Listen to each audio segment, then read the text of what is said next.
The rain hammered the windshield like 1,000 accusing fists as Blakely gripped the steering wheel, her knuckles white against the leather. She had fled the gilded cage of her family's Manhattan penthouse just hours before her engagement party, the diamond ring still burning a hole in her glove compartment like a curse. In that moment, as thunder cracked the sky over rural Pennsylvania, she knew one truth: love wasn't a transaction, and neither was her soul. Blakely's breath came in ragged gasps, the wipers barely keeping up with the deluge that mirrored the storm inside her. At 24, she was the polished jewel of the Harrington Empire, heiress to a fortune built on steel mills and shadowed deals, but tonight, she was just a woman running from the man her father had chosen to chain her future. Alexander Voss, the silver-tongued investor twice her age, with eyes like cold marble and hands that lingered too long. The wedding was set for spring, a merger disguised as matrimony, but Blakely's heart had always whispered a different name: freedom. And freedom, she realized too late, demanded a price she wasn't sure she could pay. She spotted the neon sign flickering through the sheets of rain: Jordan's Auto Repair, a squat brick building on the edge of Willow Creek, Pennsylvania, the kind of forgotten town where dreams rusted alongside old Chevys. Her BMW skidded into the lot, headlights cutting through the gloom like a desperate plea. The engine sputtered and died, smoke curling from under the hood as if the car itself had finally surrendered. Blakely slammed the door, her designer heels sinking into the mud, and pounded on the garage bay door. "Hello? Anyone? Please." The door groaned open, revealing a figure silhouetted against the harsh fluorescent lights inside. Jordan wiped her hands on a rag, her dark hair cropped short and tousled from the humidity, overalls smeared with grease that spoke of honest labor. At 25, she was all lean muscle and quiet intensity, blue eyes narrowing against the storm as she took in the soaked stranger. "We're closed, lady." Storm's got the power flickering. "What the hell are you doing out here?" Blakely shivered, not just from the cold. "My car, it's dying. I need help. I have nowhere else to go." The words tumbled out, raw and unfiltered, carrying the weight of a life she'd never truly lived. Jordan's gaze softened, just a fraction, as she stepped aside. "Get in. Can't fix a Beamer in this mess, but at least you won't drown."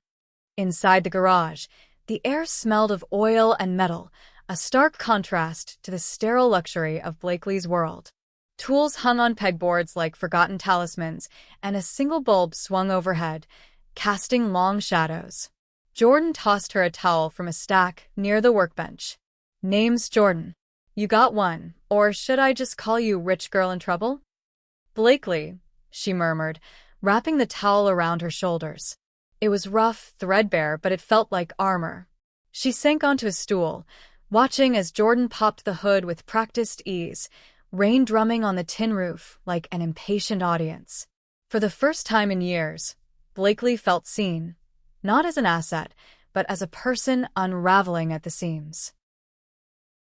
Jordan worked in silence at first, her hands steady despite the flickering lights. "This ain't just rain damage.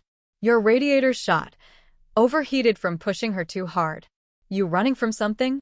The question hung heavy, casual but piercing.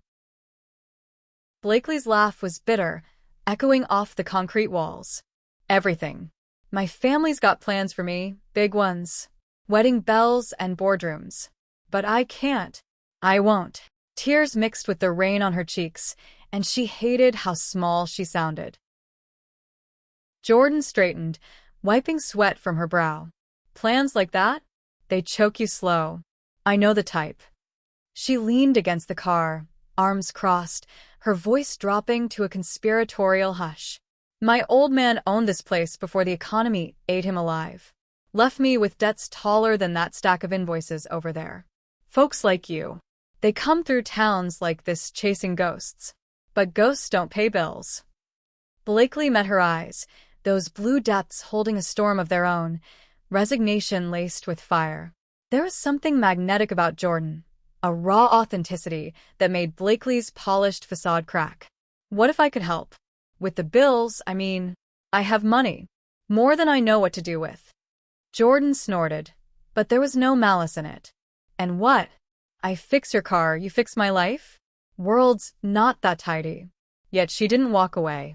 Instead, she grabbed 2 sodas from a mini fridge humming in the corner, handing one over like a truce.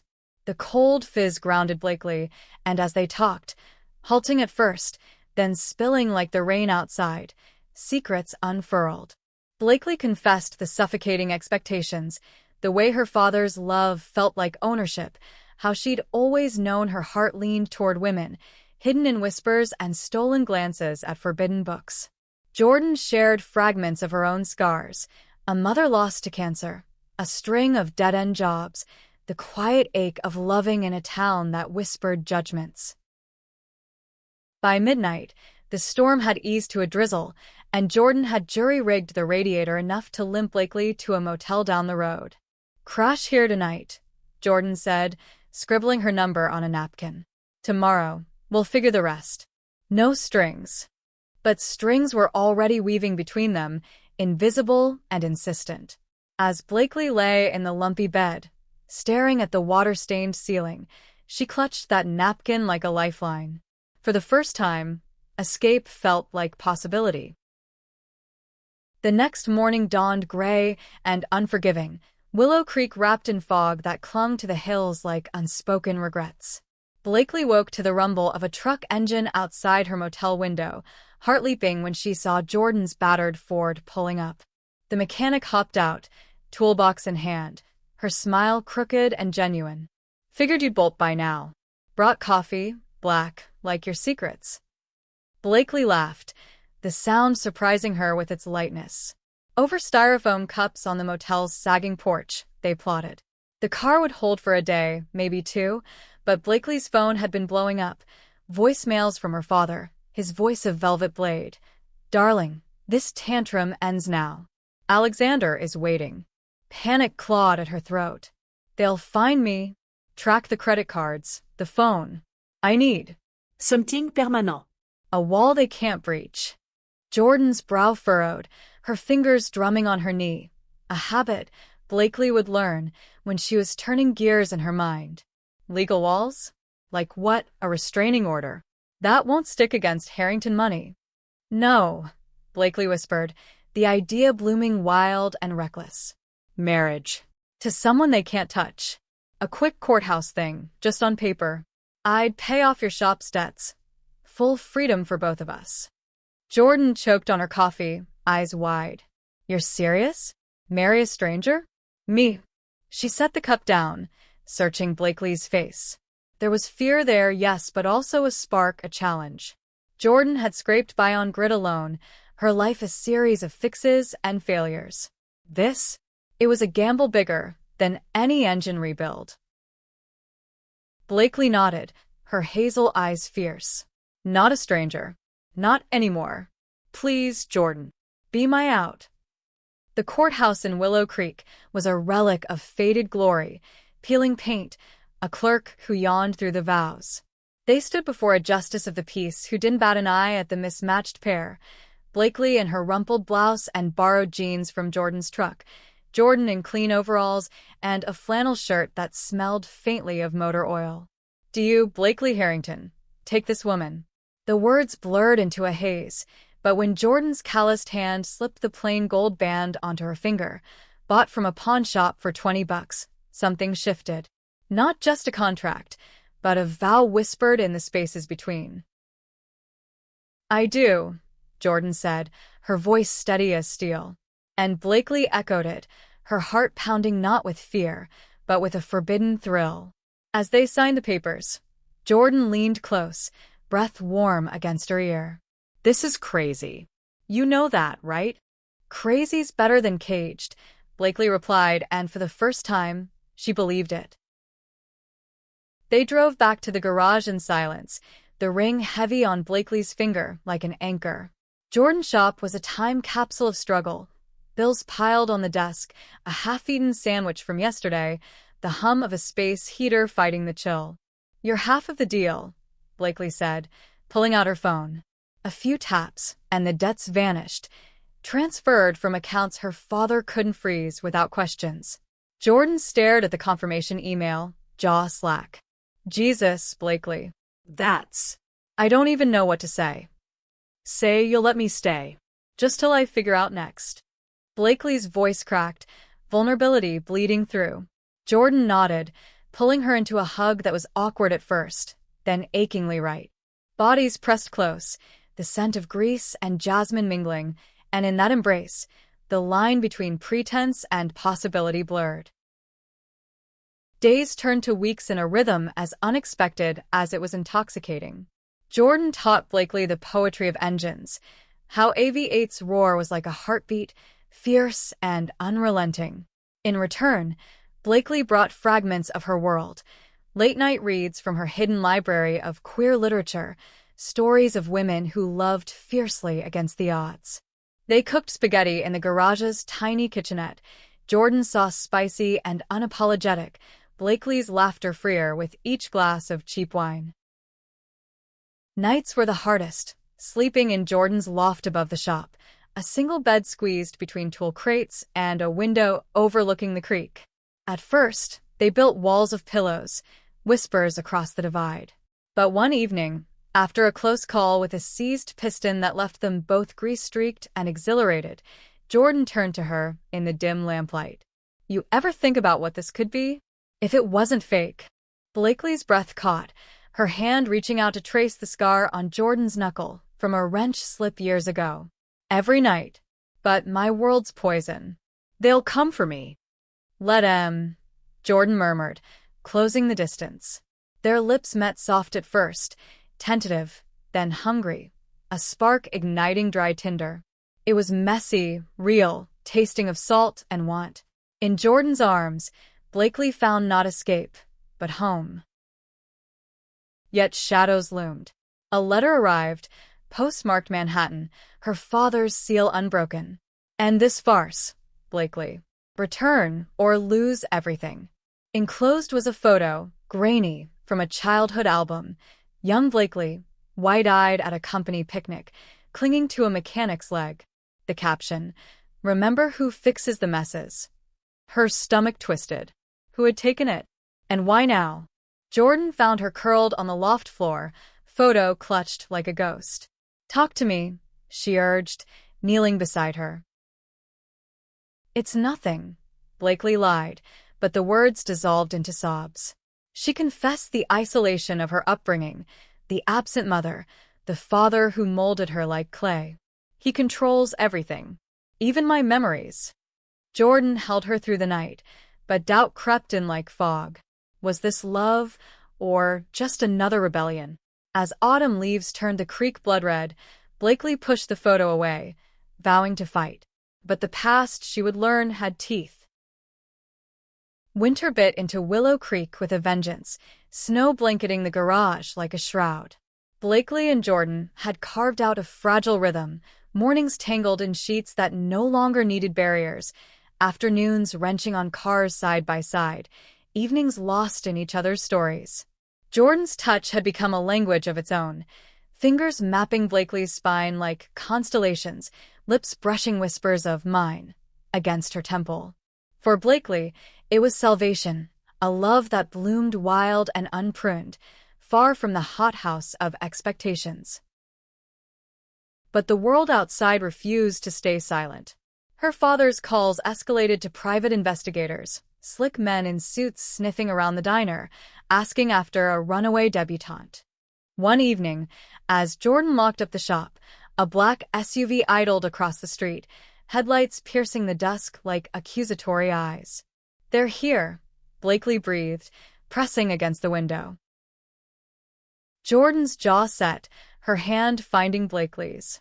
Then we move. My cousin's got a cabin up in the Poconos, off-grid, cash only. We hole up till spring. The drive north was a blur of salted roads and stolen glances, the radio crackling with warnings of black ice.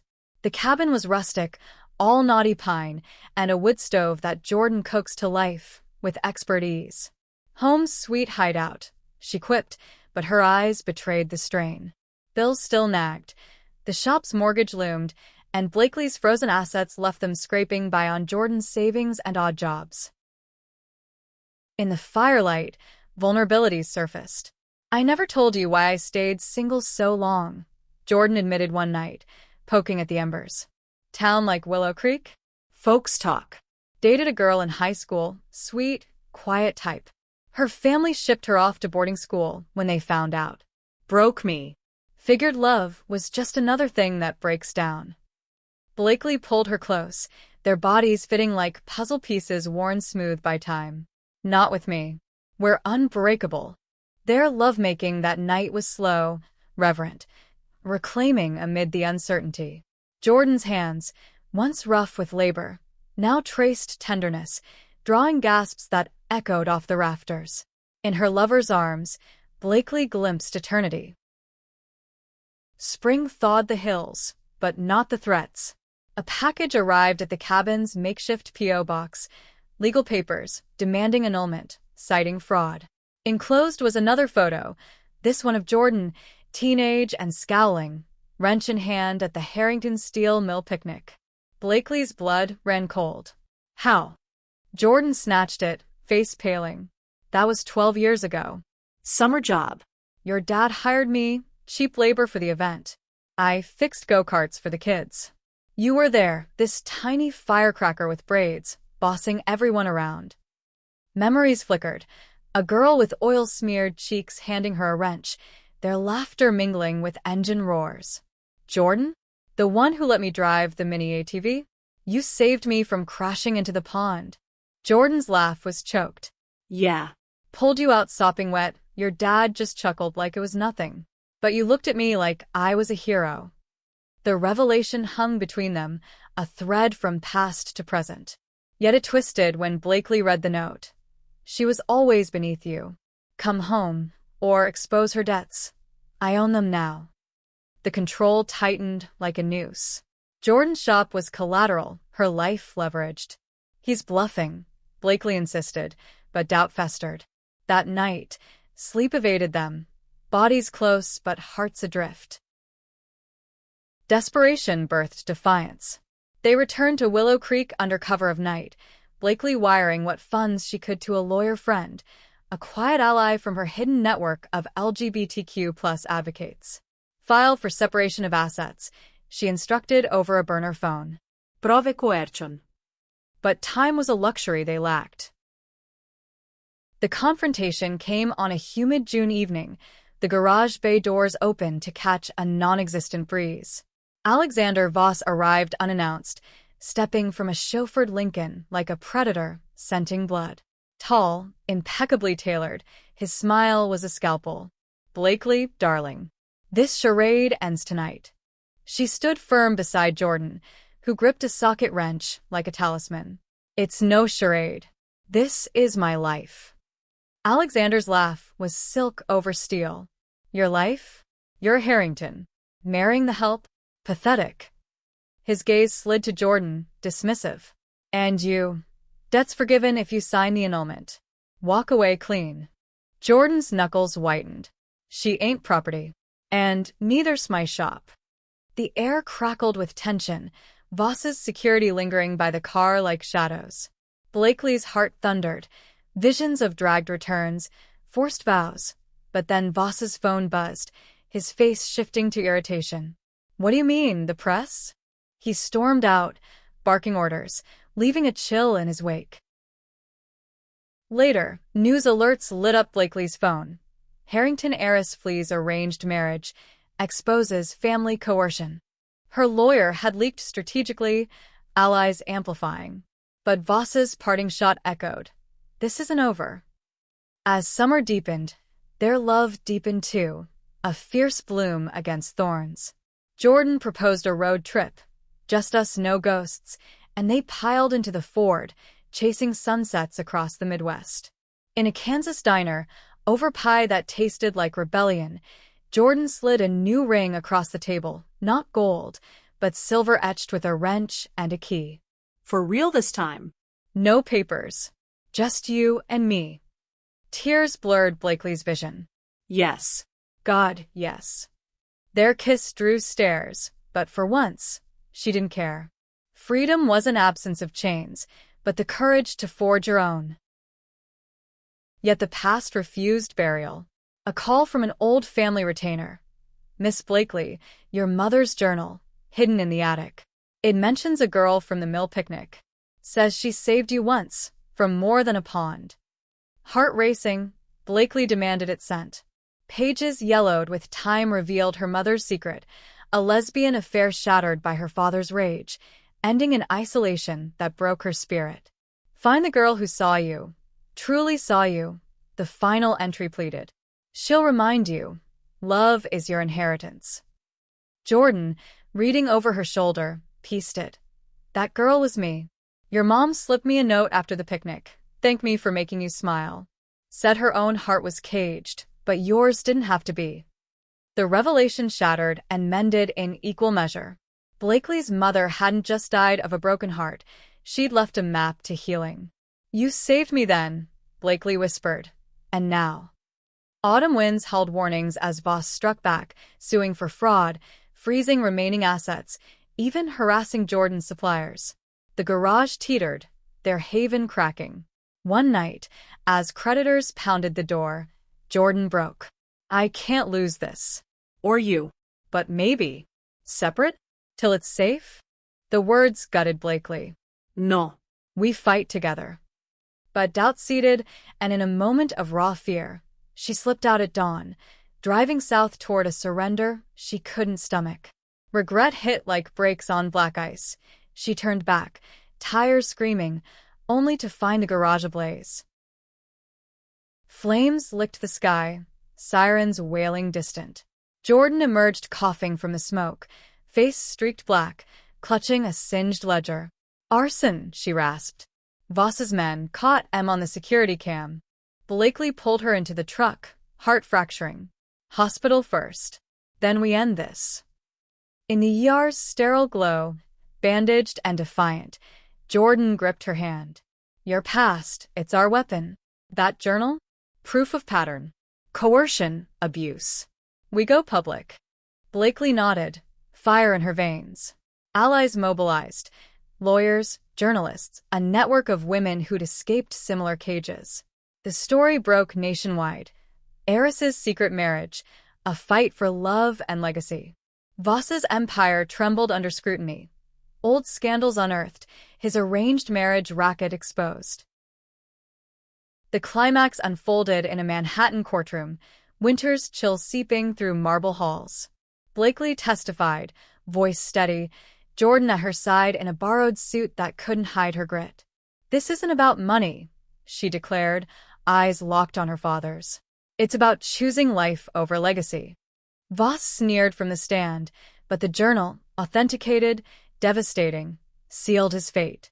Coercion charges stuck, assets unfroze, but more importantly, chains snapped.